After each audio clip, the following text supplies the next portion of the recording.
I also know that it can. Basketball is just so different from other sports. Its basic playing space, 50 feet by 90 feet, is much smaller than a soccer or football field, which can be up to 4 times as long.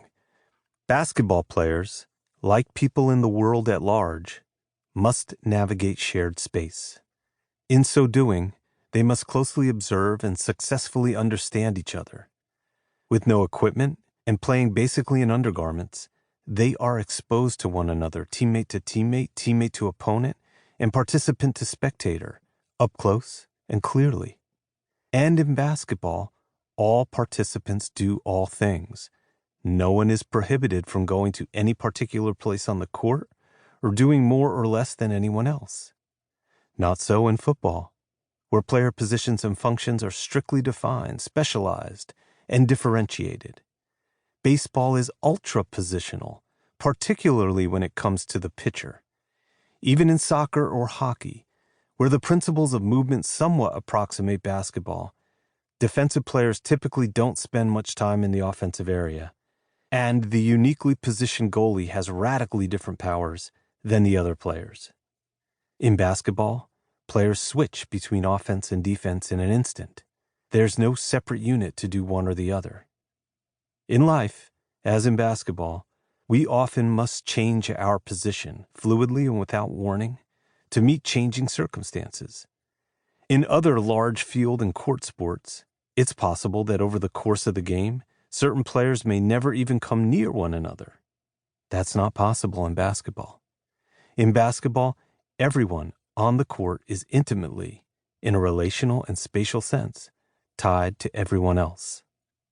I'm not saying other sports don't teach us wonderful things. I'm saying this sport is particularly good at showing us how to be in this world with each other and make it better.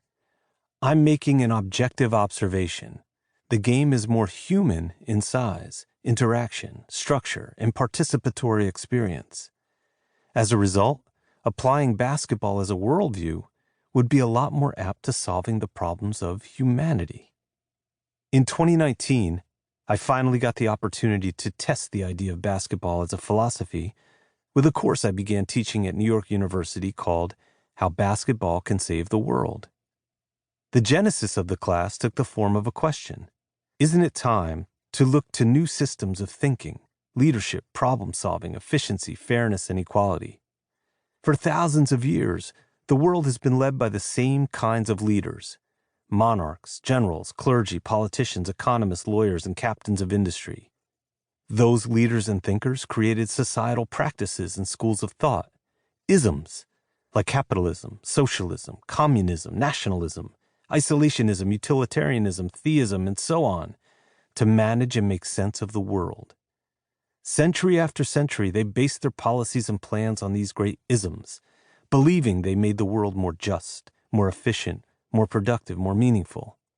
The result?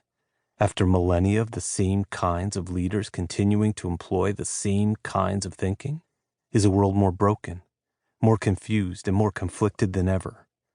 Why not look to a ubiquitous global phenomenon that has continued to grow faster in popularity, relevance, influence, and impact than almost any other human activity over the past century? Basketball. The 13 principles that underlie this book are a numeric homage to the original 13 rules of basketball devised by James Naismith. They are distilled from what Naismith intended the game to be, how it has operated globally ever since, and what the world has told us the game means. I explicitly wanted to elevate the study of basketball to the same plane as political science, history, music, or any other academic major.